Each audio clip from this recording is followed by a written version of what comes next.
بسم اللہ الرحمن الرحیم۔ السلام علیکم۔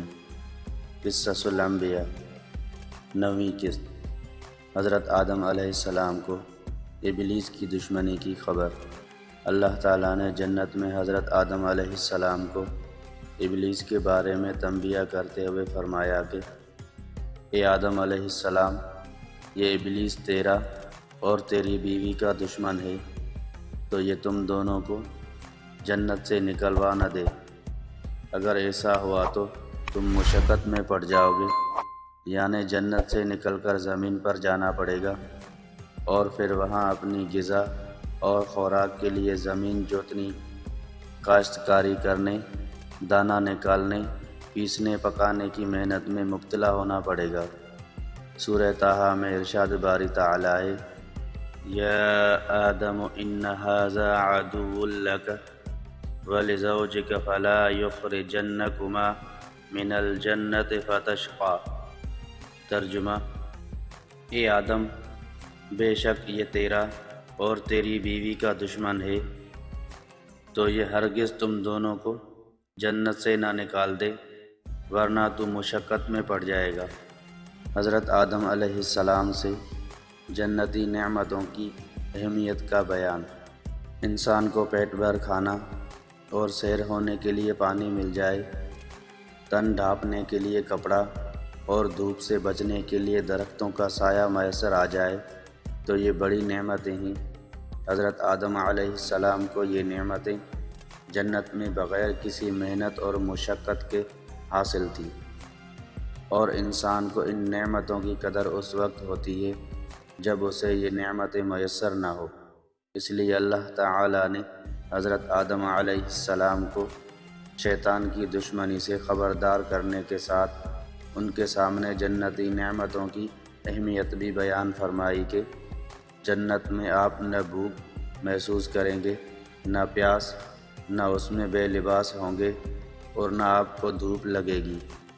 الغرض ہر طرح کا عیش و راحت جنت میں موجود ہے، اور اس میں محنت اور کمائی کرنے سے بالکل امن ہے، اور اگر آپ جنت سے چلے گئے تو ان تمام نعمتوں کے حصول کے لیے آپ کو محنت مشقت کرنا پڑے گی۔ اس لیے آپ ابلیس کے وسوسوں سے بچ کر رہیں۔ ارشاد باری تعالیٰ ہے، انک الا تجوع فیہا ولا تعری وانک لا تظمأ فیہا ولا تضحی۔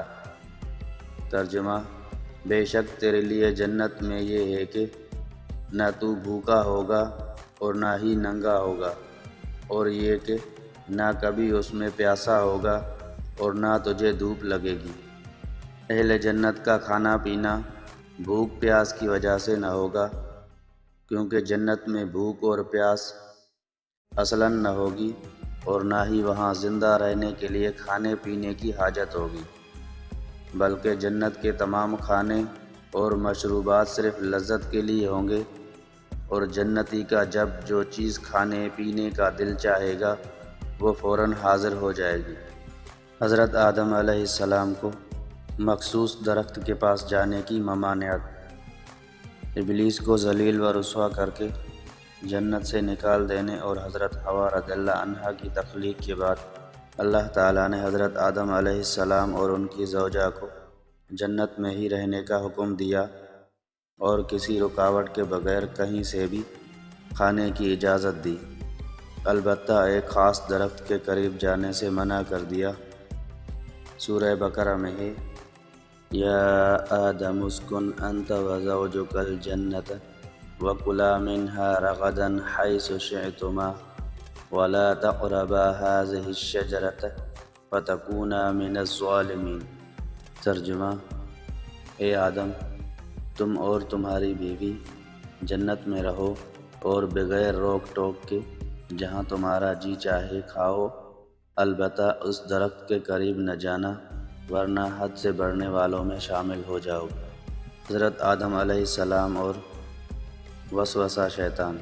حضرت آدم علیہ السلام کو سجدہ نہ کرنے کی وجہ سے شیطان مردود ہوا تھا، اس لیے اس نے اپنے دل میں کینہ و حسد پال لیا۔ انتقام کے متعلق سوچتا رہا اور آپ علیہ السلام کو نقصان پہنچانے کی طاق میں رہا۔ موقع ملنے پر اس نے حضرت آدم علیہ السلام کو وسوسہ ڈالا اور کہنے لگا، اے آدم علیہ السلام، کیا میں تمہیں ایک ایسے درخت کے بارے میں بتاؤں جس کا پھل کھانے والے کو دائمی زندگی حاصل ہو جاتی ہے؟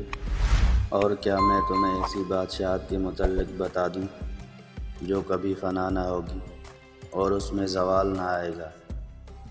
یہ کہہ کر شیطان نے اللہ تعالیٰ کی جھوٹی قسم کھاتے ہوئے حضرت آدم علیہ السلام سے کہا، اس درخت میں یہ تاثیر ہے کہ اس کا پھل کھانے والا فرشتہ بن جاتا ہے یا ہمیشہ کی زندگی حاصل کر لیتا ہے، اور یوں وسوسوں کے ذریعے دونوں کو اس درخت سے کھانے کی طرف لے آیا۔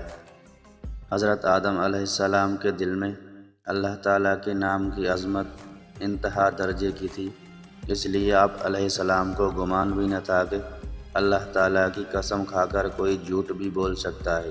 جنت کے قرب الہی کا مقام تھا اور حضرت آدم علیہ السلام کو بھی اس مقام قرب میں رہنے کا اشتیاق تھا، اور فرشتہ بننے یا ہمیشہ کی زندگی مل جانے سے یہ مقام حاصل ہو سکتا تھا، اس لیے آپ نے شیطان کی قسم کا اعتبار کر لیا۔ پھر حضرت حوا رضی اللہ عنہا اور حضرت آدم علیہ السلام نے اس درخت کا پھل کھا لیا۔ حضرت آدم علیہ السلام نے پھل کھانے سے جو منع کیا گیا تھا، اس ممانعت کو محض مکروہ تنزیہی سمجھتے ہوئے اس میں سے کھایا تھا، یا پھر خاص ایک معین درخت کی ممانعت سمجھتے ہوئے اسی جنس کے دوسرے درخت سے کھایا تھا۔ لیکن بہرحال یہ ایک اجتہادی خطا تھی جس میں گناہ نہیں ہوتا، لیکن وہ بہرحال خطا ضرور ہوتی ہے۔ قرآن مجید میں حکایت کا یہ حصہ ان الفاظ کے ساتھ بیان کیا گیا ہے۔ سورہ طٰہٰ میں ہی فَوَسْوَسَ إِلَيْهِ الشَّيْطَانُ قَالَ يَا آدَمُ هَلْ أَدُلُّكَ عَلَى شَجَرَةِ الْخُلْدِ وَمُلْكٍ لَا يَبْلَىٰ۔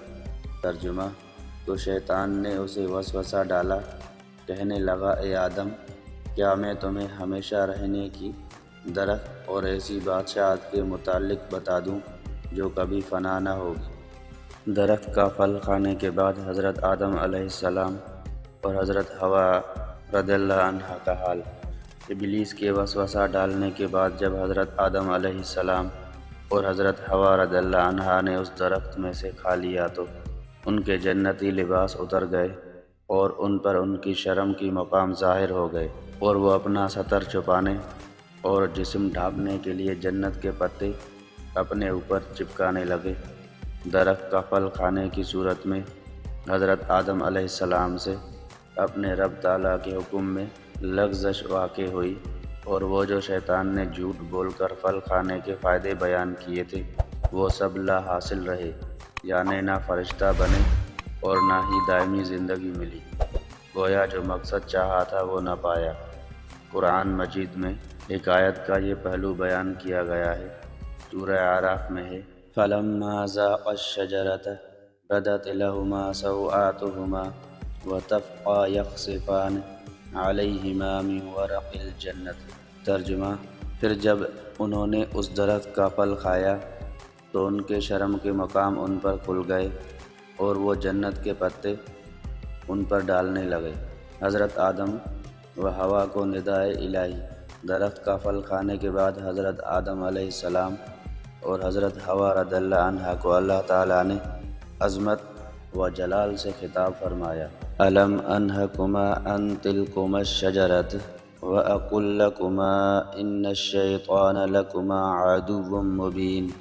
ترجمہ: کیا میں نے تمہیں اس درخت سے منع نہیں کیا تھا اور میں نے تم سے یہ نہ فرمایا تھا کہ شیطان تمہارا کھلا دشمن ہے؟ مفسرین فرماتے ہیں کہ اس آیت میں اللہ تعالیٰ نے حضرت آدم علیہ السلام اور حضرت حوا رضی اللہ عنہا پر منع کرنے پر عطاب فرمایا اور کھلے دشمن شیطان کے دھوکے میں آنے پر تنبیہ فرمائی، اور اس کا مقصد بیان کرتے ہوئے علامہ احمد صاوی رحمۃ اللہ علیہ فرماتے ہیں، حضرت آدم علیہ السلام سے جو کچھ ہوا اگرچہ حقیقی طور پر معصیت نہیں، اس کے باوجود آپ علیہ السلام پر عطاب فرمایا گیا، کیونکہ عام نیک لوگوں کی نیکیاں مقرب بندوں کے نزدیک گناہ کا درجہ رکھتی ہیں۔ مراد یہ ہے کہ حضرت آدم علیہ السلام سے وہ کام ہوا جو ان کی شان کے لائق نہ تھا، اس لیے عطاب فرمایا گیا، اور یہ چیز حضرت آدم علیہ السلام کی عصمت کے منافی نہیں، کیونکہ جان بوجھ کر حکم الہی کی نافرمانی کرنا انبیاء کرام علیہ السلام کے حق میں محال ہے۔ البتہ یہ ممکن ہے کہ ان سے اجتہاد میں خطا ہو جائے یا اللہ تعالیٰ کی طرف سے انہیں بھلا دیا جائے۔ ممنوع درخت کا پھل کھانے میں اللہ تعالیٰ کی کچھ تکنیوی حکمتیں بھی تھیں۔ علامہ ساوی رحمۃ اللہ علیہ فرماتے ہیں، درخت کا پھل کھانے میں متعدد حکمتیں تھیں، جیسے مخلوق کا وجود میں آنا اور دنیا کا آباد ہونا وغیرہ، اور اس عظیم حکمت کے لیے اللہ تعالیٰ نے انہیں اپنا حکم بھلا دیا۔ حضرت آدم علیہ السلام اور حوا کا اعتراف خطا۔ حضرت آدم علیہ السلام اور حضرت حوا رضی اللہ عنہا نے اپنی خطا کا اعتراف کرتے ہوئے بارگاہ الہی میں عرض کی، ربنا ظلمنا انفسنا وَإِن لَّمْ تَغْفِرْ لَنَا وَتَرْحَمْنَا لَنَكُونَنَّ مِنَ الْخَاسِرِينَ۔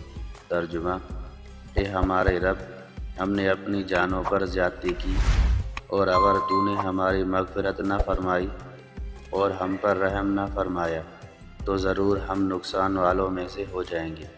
بعض علماء کے نزدیک اعتراف خطا جنت میں ہوا، اور بعض علماء کے نزدیک زمین پر آمد کے بعد ہوا۔ اس آیت میں اپنی جانوں پر زیادتی کرنے سے مراد گناہ کرنا نہیں، بلکہ اپنا نقصان کرنا ہے، اور وہ اس طرح کہ جنت کی رہائش چھوڑ کر زمین پر آنا پڑا، اور وہاں کی آرام کی زندگی کی جگہ یہاں مشقت کی زندگی اختیار کرنا پڑی۔